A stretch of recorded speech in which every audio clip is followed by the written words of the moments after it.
महाराणा प्रताप यांच्या 476व्या जयंती दिनानिमित्त मंगळवारी जिल्ह्यात ठिकठिकाणी प्रतिमा पूजन, मिरवणुका असे विविधांगी कार्यक्रम पार पडलेत। धुळे शहरातील महिंदळे भागात असलेल्या इच्छापूर्ती ग्रुपतर्फे प्रतिमा पूजनाचा कार्यक्रम आयोजित करण्यात आला होता। यावेळी राजपूत समाजातील मान्यवर व्यक्तींच्या हस्ते महाराणा प्रताप यांच्या प्रतिमेला पुष्पहार अर्पण करण्यात आले।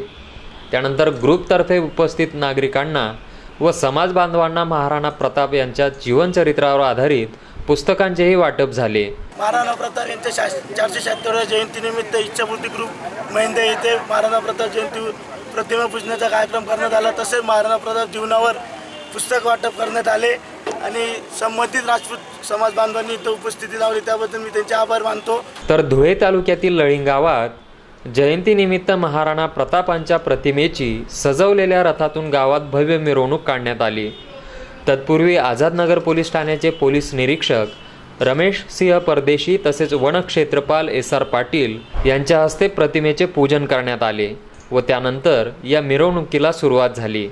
मिरवणुकीदरम्यान गावातील महिलांनी सजविलेल्या रथात लावण्यात आलेल्या महाराणा प्रताप यांच्या प्रतिमेचे पूजन करीत अभिवादन केले। जयंती उत्सवाच्या यशस्वीतेसाठी हितेश परदेशी, गणेश चंदेल, संदीप परदेशी, निरंजन चंदेल, प्रमोद परदेशी, धीरज परदेशी, सनी परदेशी, किरण परदेशी आदींसह समाज बांधवांनी परिश्रम घेतलेत। मिरवणुकीत समाज बांधवांसह गावातील नागरिकांचा मोठा सहभाग होता।